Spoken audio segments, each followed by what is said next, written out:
So, welcome back to another vlog, mga ka-wonder. So, ngayon is Wednesday. So, another day ng ating renovation day. Meron ng kaibahan sa ating kitchen. Pero, kunti pa lang naman. Pero, nalagay na yung mga units. And today, nilagyan ko ng mga tawag dito. Anong tawag dito ba?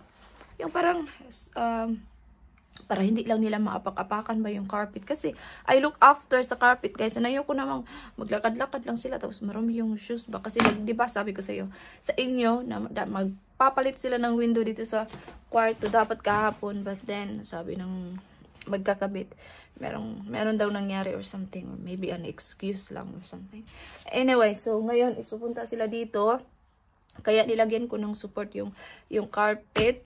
Yeah, nakuha to sa work ni Dave. Kasi sabi ko talaga kay Dave, kailangan natin ng something sa carpet kasi ayoko maglakad-lakad sila.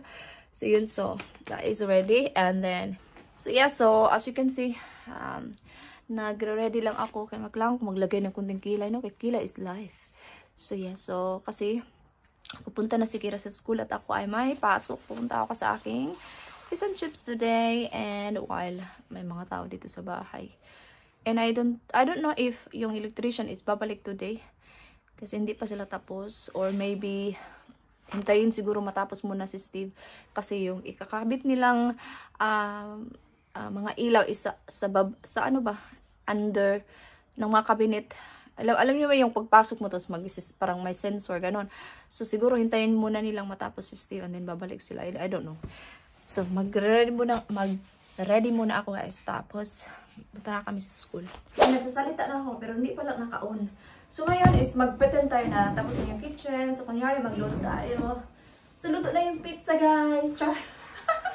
So dito yung lutuan kayo. Ito yung drawer dito. Pakita ko sa inyo in a minute. So ito yung baba is ito yung oven at sa baba yung mga lalagyan ng mga kaldero. Pakita ko sa inyo kung saan yung lutuan namin.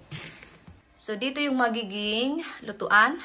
Ito yung drawer kung saan yung mga kutsara, mga pang ano, paluto-luto.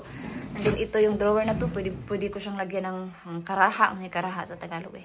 Karaha, basta mo ng karaha niya. Dari kaldero. Yung mga kaldero dito na medyo long, diba? Ganyan. Tapos ito yung mga cabinet, extra cabinet. So dyan, empty pa ngayon. So empty pa yung ngayon dyan.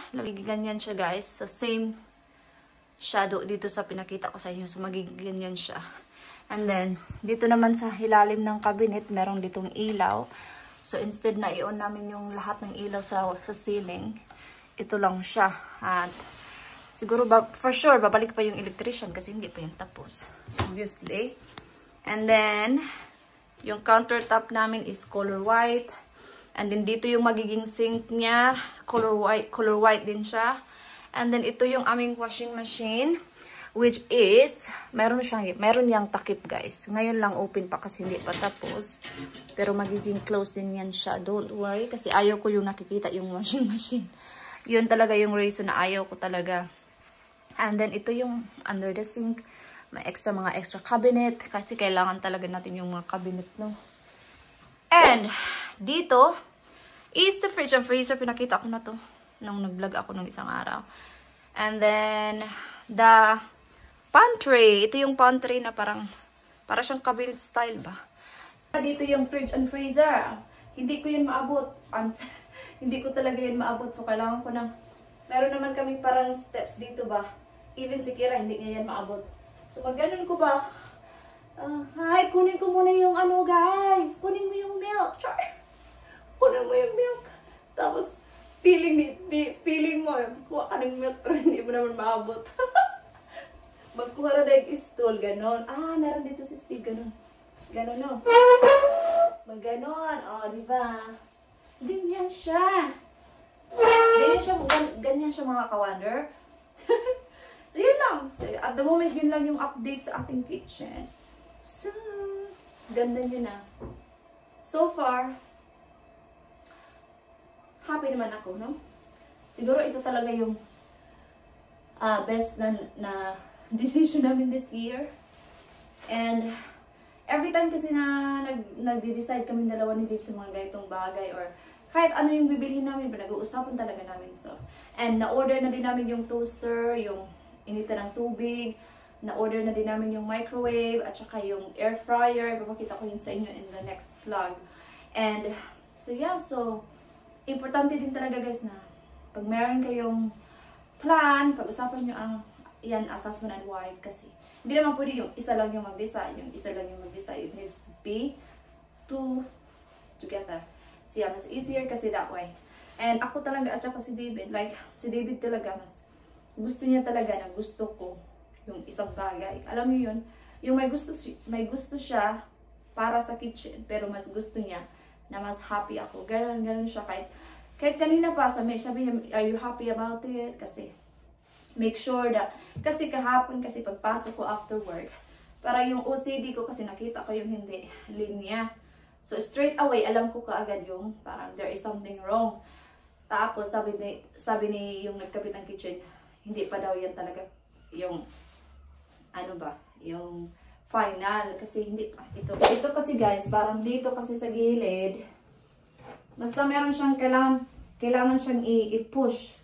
So, yun yung napansin ko kahapon pag uwi ko. Yun pala din, sabi din ng nagkabit, ikakap daw talaga niya to para ma-push siya at maging straight. Pakita ko sa inyo ba? See, ito yung dapat sundan. So, mayroon siyang gap. So, kailangan siyang i-push. And, kaya kailangan itong tanggalin para ma-push siya sa wall. If that makes sense.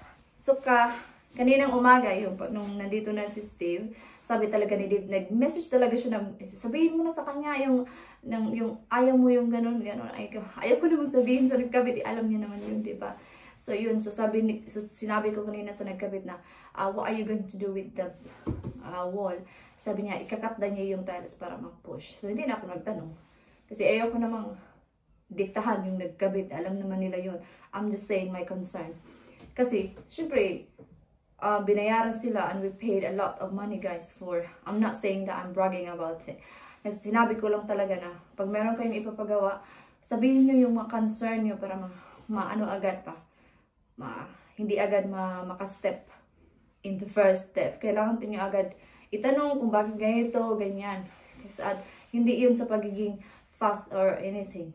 Gusto nyo lang talagang malaman din yung mga mangyayari kasi hindi mo alam. Especially, hindi naman natin to linya ng mga job. So, kailangan natin itanong, bakit ganito, ganyan. So, yeah. So, kaya sabi talaga ni Dave sa nagkabit na, challenge daw talaga si Jenny. Kasi alam ko hindi ako sa part na to na job back. Pero alam ko talaga yung gusto ko ba. And very, ako guys. And, talaga ako sa mga details, talaga maliit na details. Nakikita ko talaga siya. Kaya, sinabi ko talaga kay Dave kagabi. And ko, anong gagawin dito? Kasi nakita ko siya. Sabi ni Dave yun. So, anyway, na-address ko na yung concern. And, so yeah. So, ngayon, pupunta kami sa aking in-laws at doon kami kakain ng dinner. And pumunta siya kayo na sa work. Sabi niya sa akin na doon na lang kayo kumain sa bahay kasi magluto daw ako ng rice para for you sa akin na magluto daw siya ng rice at saka chicken. Sabi ko, wag na, okay lang kasi may food naman kami na i-microwave. Sabi niya, wag na. Ako na lang magluluto for tonight's dinner. So, yeah. So happy about it. Thank you very much. And si David, wala pa mga after 2 hours bata yun siya. And magpo-4:30 pa lang ng hapon. So, yeah. So far, so good.